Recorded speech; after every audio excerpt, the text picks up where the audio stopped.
Hello students. तो last video के अंदर हमने डिस्कस किया था नॉर्मेलिटी को, then mass percentage, volume percentage and strength of the solution. Now next topic is mole fraction. Mole fraction अगर हमें कैलकुलेट करना है किसी सॉल्यूशन का, तो let us assume that we are having a solution एंड उस सॉल्यूशन के अंदर हमारे पास दो कंपोनेंट्स हैं ए एंड बी, और उन दोनों कंपोनेंट्स के मोल्स क्या हैं, Na एंड Nb। तो हमारी मोल फ्रैक्शन की डेफिनेशन क्या कहती है, मान लीजिए हमने ए कंपोनेंट का मोल फ्रैक्शन निकालना है, तो that is equal to the moles of the component A by में टोटल नंबर ऑफ मोल्स। अगर हमने बी कंपोनेंट का मोल फ्रैक्शन निकालना है तो वो किसके इक्वल होगा, moles of the component B by में total number of moles. Definition कहती है हमारे पास, it is the ratio of the number of the moles of the component to the total number of moles of the solution। जिस component का mole fraction निकालना है उसके मोल्स बाय में पूरे सॉल्यूशन के मोल्स।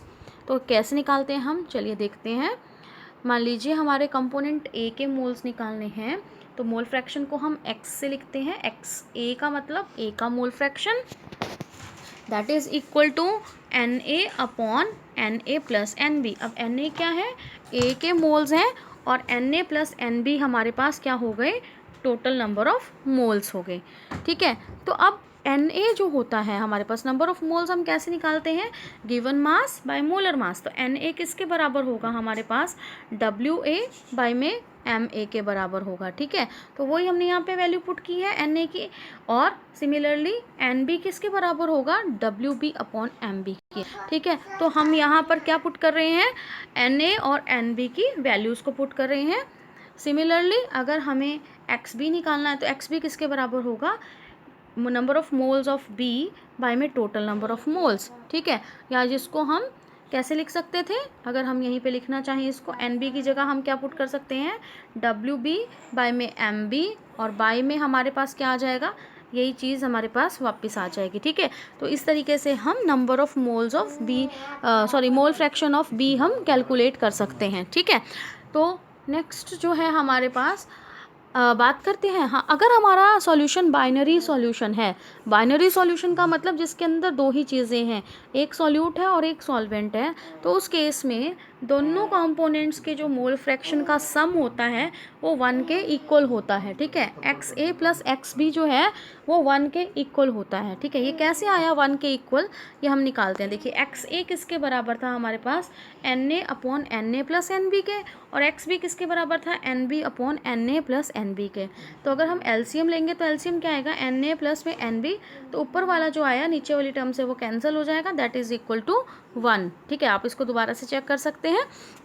तो हमारा किसी बाइनरी सॉल्यूशन के लिए जो मोल फ्रैक्शन किसका सम है, ठीक है, जो कंपोनेंट्स के मोल फ्रैक्शन का जो सम है वो किसके इक्वल हो जाएगा, 1 के इक्वल हो जाएगा। ठीक है, तो नेक्स्ट टॉपिक है हमारे पास फॉर्मेलिटी। ठीक है, फॉर्मेलिटी हम कहाँ पे कैलकुलेट कर सकते हैं, फॉर्मेलिटी की बात हम करते हैं आयनिक सॉलिड्स के केस में। ठीक है, आयनिक कंपाउंड्स के केस में फॉर्मेलिटी और मोलैरिटी में कोई डिफरेंस नहीं होता वैसे। ठीक है, लेकिन क्योंकि आयनिक जितने भी कंपाउंड्स होते हैं उसके अंदर हम मॉलिक्यूलर मास या मोलर मास की बजाय वर्ड यूज़ करते हैं फॉर्मूला यूनिट मास। ठीक है, तो अगर हम अपने मोलैरिटी वाले फॉर्मूला में मोलर मास की जगह formula unit mass word use करेंगे तो वो चीज़ हमारी क्या बन जाएगी, फॉर्मेलिटी बन जाएगी। ठीक है, तो गिवन मास बाय में फॉर्मूला यूनिट मास इनटू में 10⁻³ यानी कि 1000 बाय में volume of solution in ml। तो ये हमने क्या निकाल लिया, फॉर्मेलिटी निकाल ली सॉल्यूशंस की। ठीक है, तो ये आयनिक कंपाउंड्स के लिए ही होता है सिर्फ। अब हम बात करते हैं ppm। ppm का मतलब होता है पार्ट्स पर मिलियन। ठीक है, इट इज़ द मास और volume of the solute present in 10⁻6 ml। ठीक है, अगर हमारे पास जो सॉल्यूशन है उसके 1 मिलियन पार्ट्स हैं, यानी कि 10 लाख पार्ट्स हैं, तो उसके अंदर सॉल्यूट का कितना पार्ट है उसको हम कहेंगे ppm। ठीक है, मास या वॉल्यूम के अंदर। तो ppm is equal to mass of the solute upon में volume of the solution into में 10⁻6। 10⁻6 का मतलब हम 1 मिलियन के अंदर कैलकुलेट कर रहे हैं इसको। चलिए हम इसको ऐसे और कैसे लिख सकते हैं, Ma इज इक्वल टू, मान लेते हैं हम कि हमारा सॉल्यूट का मास कितना है Ma और हमारा सॉल्यूशन का मास कितना है Ms। तो हमारा अगर सॉल्यूशन का मास m में है तो सॉल्यूट का मास m में लिख रहे हैं हम, तो अगर हमारा सॉल्यूशन का मास 1 है तो हमारा सॉल्यूट का मास क्या हो जाएगा, m में अपॉन ms, ठीक है।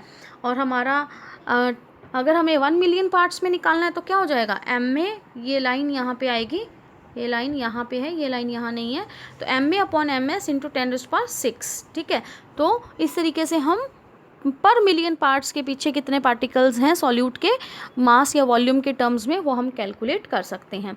लेकिन ये हम किस केस में अप्लाई करते हैं, जब हमारा सॉल्यूशन बहुत ही ज़्यादा डाइल्यूट हो, तब हम उसकी कंसंट्रेशन को ppm के अंदर मेजर कर सकते हैं। तो नेक्स्ट टॉपिक को हम अगले वीडियो के अंदर डिस्कस करेंगे। यहाँ तक आप इन सब टॉपिक्स को रिवाइज़ करें, कोई प्रॉब्लम्स हो तो कमेंट बॉक्स में पूछें। Thank you.